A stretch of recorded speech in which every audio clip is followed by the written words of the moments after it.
श्री प्रेम सागर जी, आप सबका और मेरे प्यारे भाइयों और बहनों, आप सबका इस सभा में बहुत बहुत स्वागत।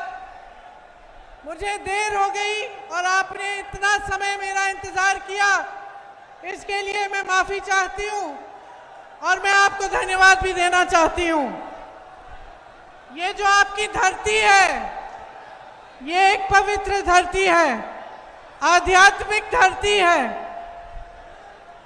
ये वो धरती है जिसको एक तरह से आप कह सकते हैं कि हमारे पूरे देश की नींव डालने वाली बिहार की धरती है। आज मैं यहां आपके सामने खड़ी हूं।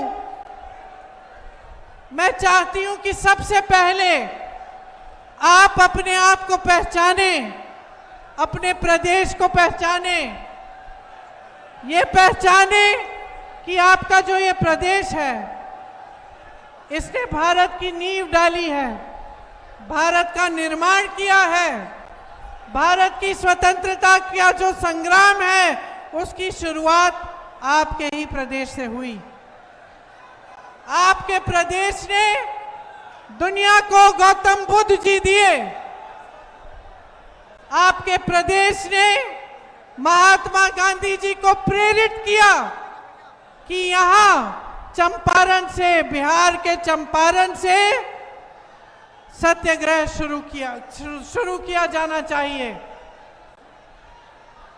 आपके ही पूर्वजों ने इस देश की आजादी की लड़ाई लड़ी और एक वो भी समय था जब बिहार को देश का केंद्र माना जाता था, क्योंकि बिहार से बड़े बड़े अधिकारी, बड़े बड़े नेता, इस देश को चलाने वाले लोग यहां से आए थे। यहां की शिक्षा की व्यवस्था अव्वल मानी जाती थी। आईएएस के अफसर, आईपीएस के अफसर, आईएफएस के अफसर यहां से आते थे। ये आपके प्रदेश की महानता थी कि यहाँ बड़े बड़े उद्योग लगे, यहाँ से व्यापार भी शुरू हुआ और हमारे देश की जो मजबूती है उसका केंद्र बिहार माना जाता था। आज भी बिहार के नागरिक इस देश भर में फैले हुए इस देश के निर्माण का काम कर रहे हैं। केरल से लेके कन्याकुमारी से लेके कश्मीर तक जहां जहां जाएंगे वहां पे आपको बिहार के नागरिक मिलेंगे। लेकिन आज आपके प्रदेश की परिस्थिति एकदम बदल गई है। आज आपकी ये परिस्थिति है कि देश के सबसे ज्यादा नौजवान यहां बिहार में हैं, लेकिन सबसे ज्यादा बेरोजगार भी बिहार में हैं। सारे नौजवान शिक्षित हैं। गरीब से गरीब परिवार का नौजवान हो, उसके माँ बाप ने संघर्ष करके किसी न किसी तरह उस बच्चे को पढ़ाया है, लिखाया है, लेकिन आज वो बेरोजगार है। आज आपके प्रदेश की परिस्थिति ये है कि शिक्षा की संस्थानें नई नई बन नहीं रही हैं, कि शिक्षा की व्यवस्था ठप है। आगे बच्चा अपने भविष्य को नहीं देख सकता। जहां वो पेपर देता है, नौकरी के लिए एग्जाम देता है, परीक्षा देता है, पेपर लीक हो जाता है, घोटाले होते हैं और उन घोटालों में नेता शामिल होते हैं। आज आपकी परिस्थिति ये है कि जहां आपके लहलहाते खेत होते थे, खेतों से किसान कमा पाते थे, आज किसान और खेती से कमा नहीं पा रहा है। दिन रात कड़ी मेहनत करता है, धूप में खून पसीना बहाता है, फिर भी उसकी कमाई नहीं होती, क्योंकि आज खेती का हर सामान महंगा हो चुका है। आपके उपज का दाम नहीं मिलता, आपको जो न्यूनतम समर्थन मूल्य है वो भी नहीं मिलता, खाद नहीं मिलती, सुविधा नहीं मिलती, बिजली नहीं मिलती, आप कमा नहीं सकते खेती से।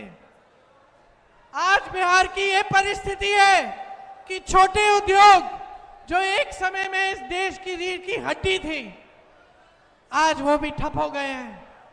कोई कोशिश करता है कि अपना छोटा सा बिजनेस बनाएगा, छोटी सी फैक्ट्री लगाएगा या छोटे दुकानदार हों, सब संकट में है, सब संघर्ष कर रहे हैं। जब बेटियों को पढ़ाने का समय आता है पीछे हटने लगते हैं। जब बच्चों को पाठशाला भेजना होता है डर लगता है, घबराहट होती है। जब मौसम खराब होता है घबराहट होती है कि घर में कुछ अगर पानी आने लग गया, मरम्मत करनी है तो कहां से करेंगे। जब कोई बीमार पड़ जाता है तो घबराहट होती है, डर लगता है कि इलाज कैसे कराएंगे, पैसे नहीं है। अस्पताल ले जाना है तो प्राइवेट में ले जाना पड़ेगा, प्राइवेट में बहुत पैसे लगेंगे। सरकार की तरफ से कोई सहायता नहीं है। मेरी बहन अपराध से जूझ रही है यहाँ। इनको डर लगता है कि घर के बाहर अगर जाना है, शाम को नहीं निकलता कोई, घर में रहना पड़ता है।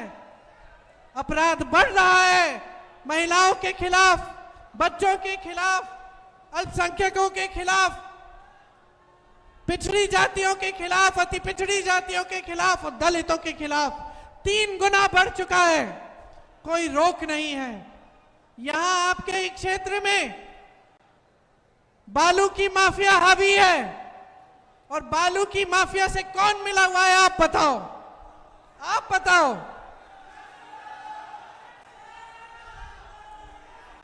यहां से उप मुख्यमंत्री जी चुनाव लड़ रहे हैं, क्या किया है इन्होंने आपके लिए? आपको रोजगार दिया, आपको शिक्षा दी, आपको किसानों, यहाँ के किसानों की सहायता की।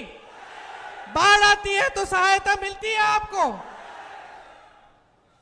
सिर्फ बालू बटोरने में व्यस्त है सारे। ये है आपकी असलियत। और आपको जरूरत नहीं है कि कोई शहर से, किसी दिल्ली से आकर कोई नेता यहां मंच पे खड़े होकर आपको अपनी असलियत बताए।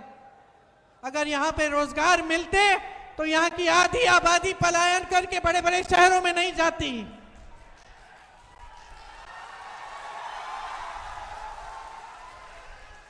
जहां जहां मैं जाती हूं दिल्ली में, अगर कोई मजदूरी का काम है या कोई और काम मैं देखती हूं कौन कर रहा है, और जब मुझे दिखता है कि अच्छा काम हो रहा है, मैं पूछती हूं कहां के हो भाई? जवाब क्या मिलता है आप बताओ? आप बिहारी हो, आपको गर्व होना चाहिए आप पे, अपने आप पे। इस देश में जहां भी काम हो रहा है आप कर रहे हैं और फिर भी आपका सम्मान नहीं है, और फिर भी आपके प्रति जो भावना है आपकी अपनी सरकार की और केंद्र की सरकार की, वो एकदम गलत भावना है। आपको आगे बढ़ाने के बजाय आपको पीछे ढकेल दिया। आपसे लेने का काम हो रहा है। आपकी जमीनें 1 रुपए के दाम में प्रधानमंत्री जी के बड़े बड़े उद्योगपति मित्रों को मिल रही है। आपको जमीन दी, आप लोन लेते हैं, आपके माता पिता लोन लेकर आपको पढ़ाते हैं। ये जो परीक्षा जिसमें घोटाले होते हैं, जिसमें पेपर लीक होती है, इसको देने के लिए कितना खर्चा होता है? ट्यूशन कराना पड़ता है, पैसे इकट्ठे करने पड़ते हैं। कोई किसान है, वो चाहता है अपना बेटा आगे बढ़े, अपनी बेटी आगे बढ़े, पैसे इकट्ठा करता है। माताएं काम करती हैं कि किसी न किसी तरह जुगाड़ करके अपनी बच्चियों को आगे बढ़ाएंगे। लोन लेते हैं, बच्ची की शादी करनी पड़ती है तो आपको लोन लेना पड़ता है, ब्याज देना पड़ता है, और ब्याज देते देते जीवन भर आप देते रहेंगे। आपके लोन माफ करने वाला कोई नहीं है। और ये बड़े बड़े उद्योगपति, अडानी जी, अंबानी जी, मोदी जी के बड़े अच्छे मित्र हैं। इनके हजारों लाख करोड़ रुपए के लोन माफ किए हैं, लेकिन आपके लिए पैसे नहीं है।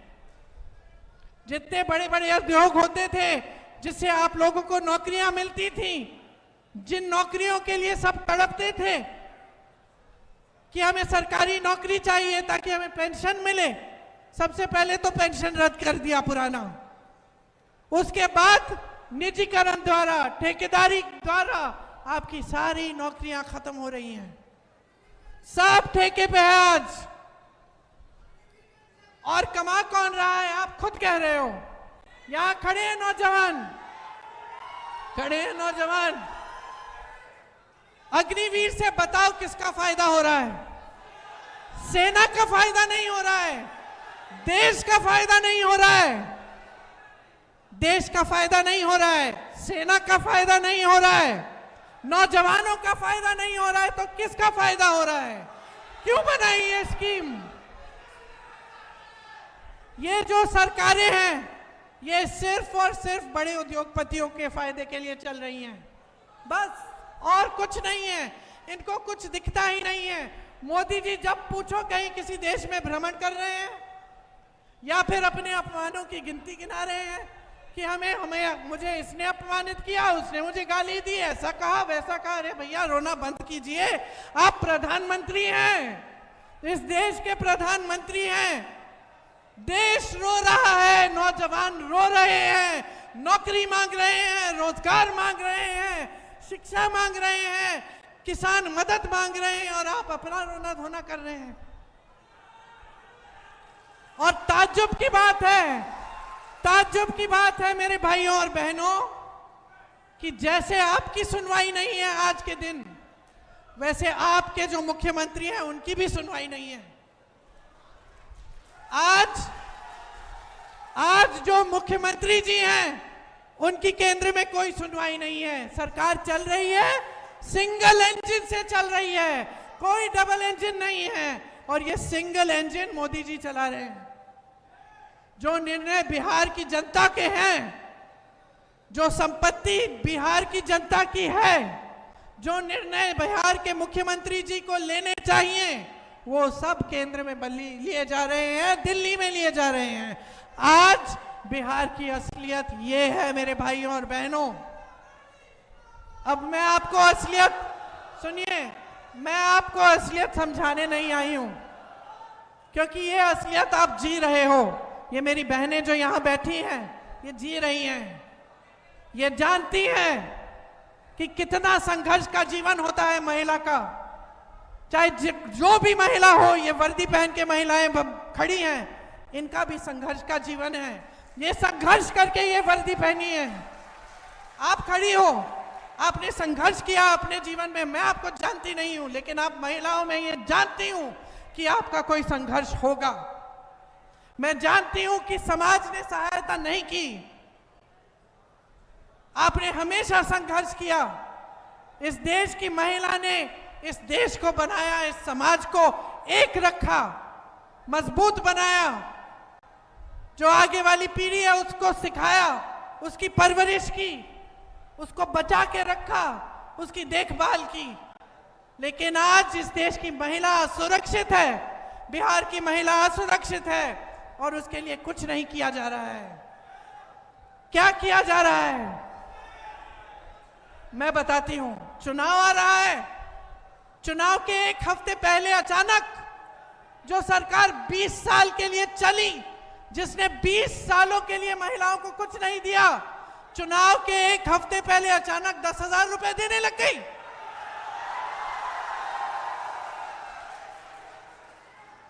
समझे नहीं है ये? क्योंकि महिलाएं जो है ना बहुत समझदार होती है बहन, होती है कि नहीं? बहुत समझदार होती हैं। सबसे ज्यादा विवेक महिलाओं में है। जानती हैं कि 20 सालों से कुछ नहीं किया, मैं तो 20 सालों से संघर्ष कर रही हूं, आज चुनाव आ रहा है तो मुझे 10,000 रुपए दे रही हो, दे रहे हैं। महिला समझती है कि ये क्या है, ये राजनीतिक घूस है और कुछ नहीं है। चुनाव के बाद आपको 10,000 रुपए मिलेंगे या नहीं, इसका कोई भरोसा नहीं है। इसीलिए मेरी बहनों, ले लो ये 10,000, जो भी दे रहे ले लो, लेकिन इनको अपना वोट मत दो। और वही बात मैं आपको कह रही हूं, इस देश के नौजवान यहां मेरे सामने खड़े हैं, बिहार के नौजवान जिन्होंने इस देश को बनाया, जो आज बेरोजगार हैं। आपको 20 सालों में रोजगार नहीं मिला, इनकी बातों में मत पड़ो, अब नहीं मिलने वाला। अब अगर रोजगार मिलने वाला है तो महागठबंधन की सरकार से मिलेगा। अगर आपको कोई भी सुविधा सहायता मिलने वाली है बिहार के किसानों को, बिहार के नौजवानों को, बिहार की महिलाओं को, तो महागठबंधन की सरकार से मिलेंगी। जो संघर्ष महात्मा गांधी जी ने किया समानता के लिए, अधिकारों के लिए, इस देश के संविधान के लिए, आज भी हम सब वो संघर्ष कर रहे हैं। आज भी वही परिस्थिति हमारे सामने है। पहले अंग्रेजी साम्राज्य था, अब मोदी जी का राज है, जिसमें अगर आवाज उठाओगे तो पीटे जाओगे, अगर सवाल करोगे तो मारे जाओगे, अगर संघर्ष करोगे तो तुम्हारी सुनवाई नहीं होगी।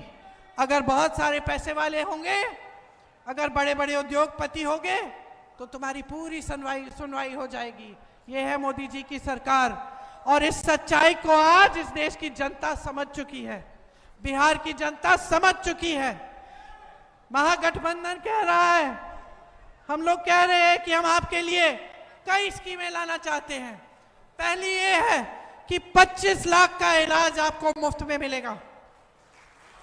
चाहे हार्ट का, कैंसर का, कोई भी बड़ी बीमारी हो, आपको 25 लाख तक मुफ्त का इलाज मिलेगा। बहनों, आपके लिए 2500 रुपए हर महीने मिलेंगे। चुनाव के समय नहीं, चुनाव के बाद से शुरू होगा, जब हमारी सरकार बनेगी, और जब तक हमारी सरकार रहेगी तब तक आपको मिलेगा। गरीब परिवारों को जमीन मिलेगी, घर मिलेगा, और वो जमीन महिलाओं के नाम की जाएगी। नौजवानों, जब आप परीक्षाएं देते हैं तो जो फॉर्म है उसकी फीस मुफ्त में होगी, आपकी फीस रद्द हो जाएगी। परीक्षा केंद्र में आने जाने का खर्चा मुफ्त का होगा। एजुकेशन सिटियां बनेंगी और इंडस्ट्रियल क्लस्टर बनेंगी 2000 एकड़ में। हर परिवार जिसके पास, जो ऐसा परिवार है जिसमें किसी का रोजगार नहीं है, हर परिवार को एक रोजगार दिया जाएगा। अगर आप अपना छोटा व्यापार शुरू करना चाहते हैं, बिजनेस शुरू करना चाहते हैं, तो सरकार आपको 2 लाख रुपए देगी ताकि आपकी शुरुआत हो पाए, आप अपने पैरों पे खड़े हो पाए। आपकी जो डिग्री है, जो 3 साल की डिग्री आज 5-6 सालों में आपको मिलती है, वो आपको 3 सालों में ही मिलेगी। बहनों के लिए 500 रुपए का सिलेंडर होगा, और जो जीविका दीदी हैं उनके लिए 30,000 रुपए प्रति माह मिलेंगे, और उनकी नौकरियां पक्की की जाएंगी। यहां कोई शिक्षा की व्यवस्था नहीं है। मैंने देखा, सुना है मैंने, हर अनुमंडल में महिला कॉलेज बनवाएंगे हम, अगर हमारी सरकार आएगी। विधवाओं के लिए 1500 रुपए का पेंशन, जो हर वर्ष 200 रुपए बढ़ाया जाएगा, और जो माई बहन की मान योजना है, उसके तहत, जैसे मैंने कहा, आपको 2500 रुपए हर महीने महिलाओं को मिलेंगे।